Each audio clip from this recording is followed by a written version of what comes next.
There was once a small, forgotten town hidden deep in the mountains. In that town stood an ancient shop, old, dusty, and forgotten by time. It was called the Clockmaker's Shop. The sign, hanging crookedly on the door, had long since faded, but it still attracted the most curious of travelers. Few who entered the shop ever left. They say the clocks in that shop didn't just tell time. They controlled it. Lena, an ambitious young woman, had heard whispers about the shop. Desperate for answers, she arrived one evening as the sun dipped below the horizon. The door creaked open, and a bell chimed softly above her head. The shop was empty except for the hundreds of ticking clocks lining the walls. A man appeared from the shadows, a frail, old clockmaker, his face covered in wrinkles, his eyes too bright for someone of his age. "You've come for the answer, haven't you?"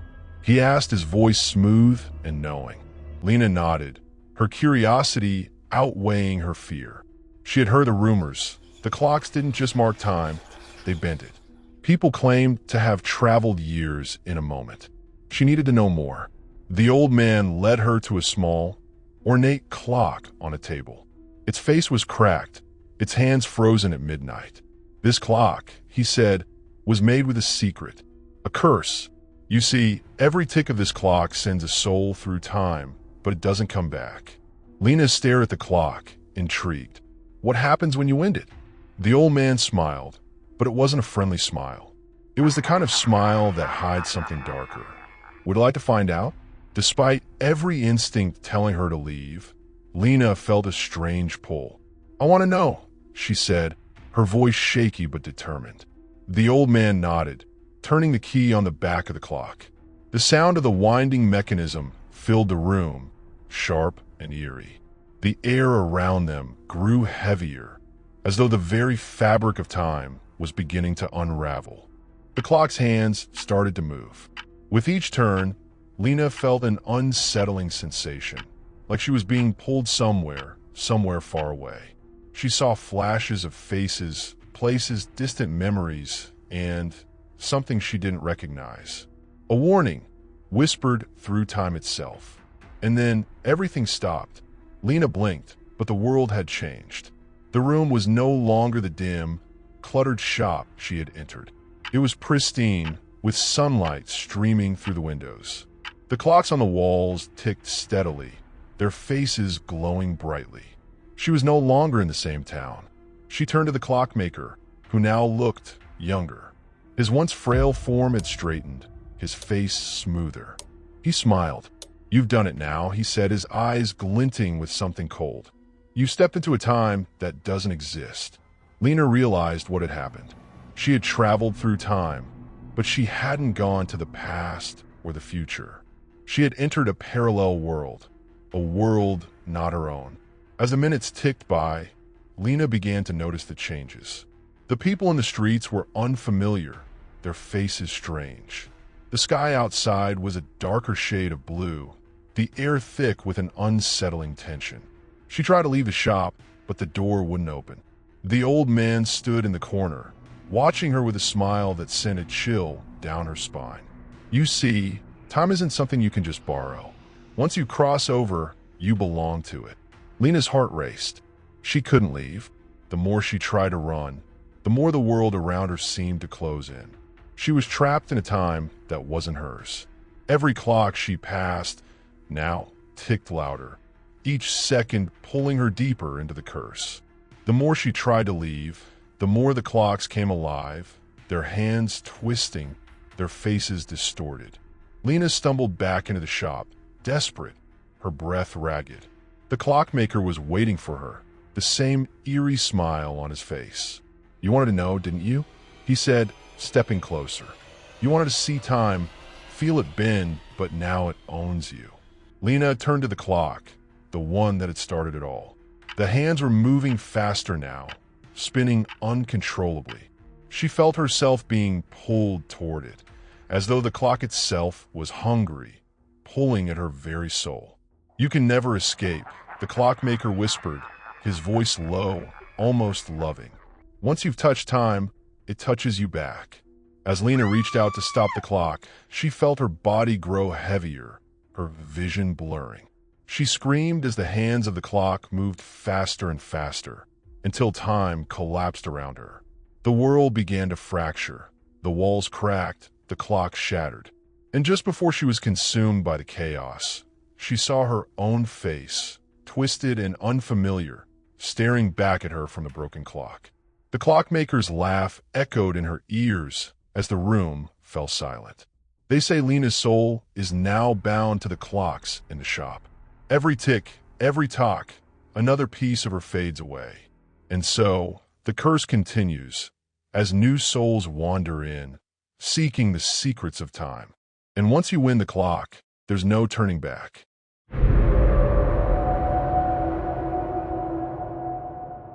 In an old, decaying mansion on the outskirts of a forgotten town, there were whispers of strange occurrences. The house had stood abandoned for decades, yet every time someone dared to enter, they reported seeing dolls, dozens of them, all scattered throughout the rooms. But the most terrifying part wasn't the dolls themselves. It was that they were always watching. And when the town folk spoke of it, they mentioned something far worse than the dolls. They spoke of the dolls beneath the floor. No one dared to speak of what happened to those who tried to dig them up. Henry, an antiques dealer, had heard the rumors for years. He'd never believed them, of course. Dolls? Just old children's toys. But when a wealthy client offered him a handsome price to find rare items in the mansion, he couldn't resist.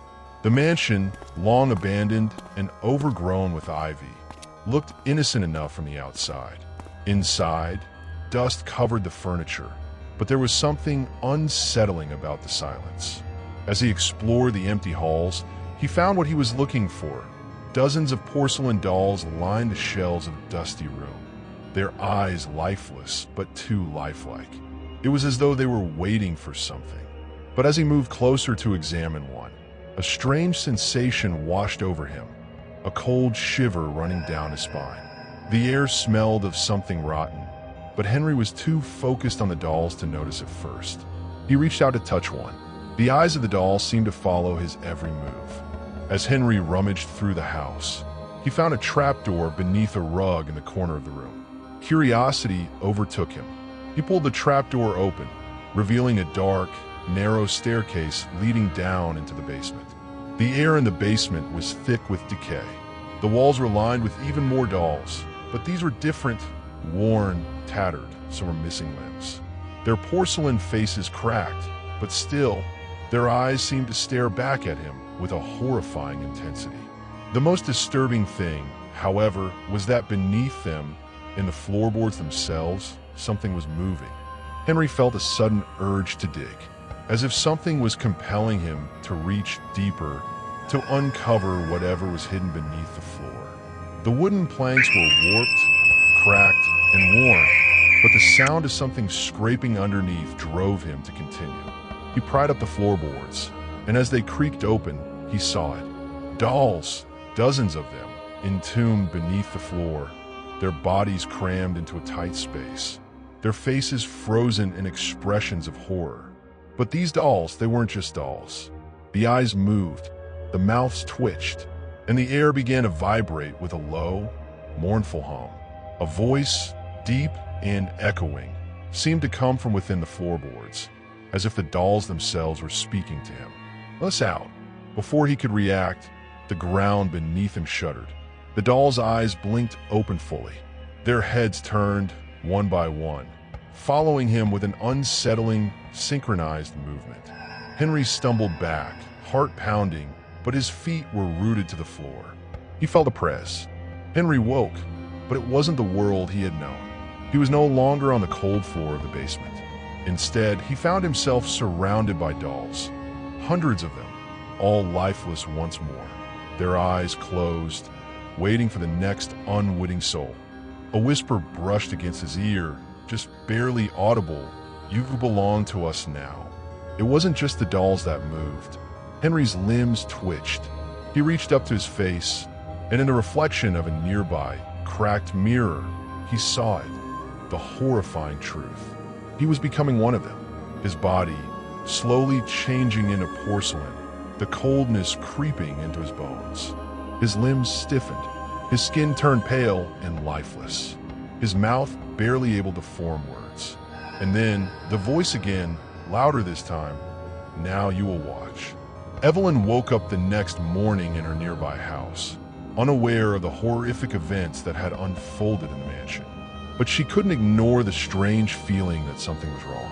She looked outside, and as she gazed across the hill, she saw it.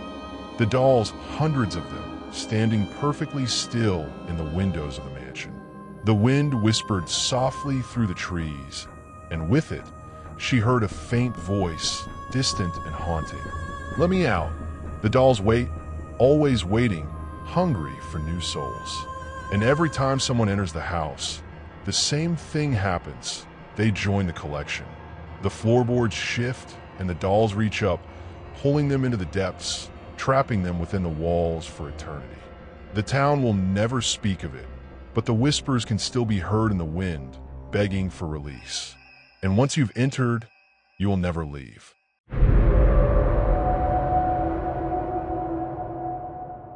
In a quiet, forgotten town, there stands an abandoned theater. Its doors are locked, and the windows long boarded up. Inside, the air is thick with dust, the silence broken only by the faintest creaks and whispers. But what most people don't know is this: the theater houses something far worse than ghosts. Beneath the stage, deep in the old catacombs, lies a collection of puppets, grotesque, lifelike, and unervingly still. They've been there for decades, waiting, watching, moving. Some say they were once part of a strange, underground performance. Others believe they were never mere puppets at all. They are alive, and they feed on something darker than the mind can imagine. No one has ever left the theater after meeting the puppets. No one has dared to speak of them, until now. Lena, a struggling artist, found herself drawn to the mystery after hearing the town's legend. She wasn't afraid of ghosts. In fact, she craved the unknown, to capture it in her art. So when she stumbled across an old advertisement for a performance at the abandoned theater, she couldn't resist. The faded ticket read, "For the brave." The final show. When Lena stepped into the theater, her heart beat with excitement. But what greeted her was only silence. The curtains were drawn. The stage was empty. Yet, something lingered in the air. A presence. And from behind the curtains, she heard it. A faint rustling, like something moving just beyond view.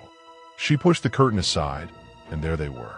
Rows and rows of puppets, some sitting, others standing, all posed in disturbingly lifelike positions. Their eyes were wide and glassy, their mouths frozen in expressions of joy, sorrow, and fear. Their tiny fingers curled slightly, and their carved wooden faces seemed to breathe. The dim light from the stage cast long, haunting shadows, and the air reeked of rot. Lena froze. One puppet tilted its head. Its eyes followed her. Before she could step back, a voice echoed from the darkness. "Do you want to play?" Startled, Lena stumbled. The voice, soft, haunting, strangely inviting, continued, whispering from every corner. Something began pulling at her, the same force that brought her to this place. She turned to leave, but the door slammed shut behind her. Trapped, panic surged. She ran to the exits, tried every handle, but none would budge. Then the lights flickered. Whispers filled the air. Laughter echoed faintly. Footsteps pattered across the wood. But the puppets, they hadn't moved. Or had they? Her eyes widened. Their shadows stretched toward her. And then, total darkness. A scraping sound, slow, deliberate, wood dragging against wood. Then eyes, hundreds of them, glowing faintly in the dark. "Play with us, Lena," the voice whispered again. Not one voice, but many, layered in unison, childlike, demonic. She turned. The floor beneath her shifted. It wasn't the floor. It was them. The puppets had moved. Their heads twisted. Their limbs crawled toward her like insects. Jerky. Wrong. Their movements unnatural. The smallest one, a doll with hollow eyes, crept toward her ankle. She kicked, screamed, but worse was coming. From the shadows emerged a figure.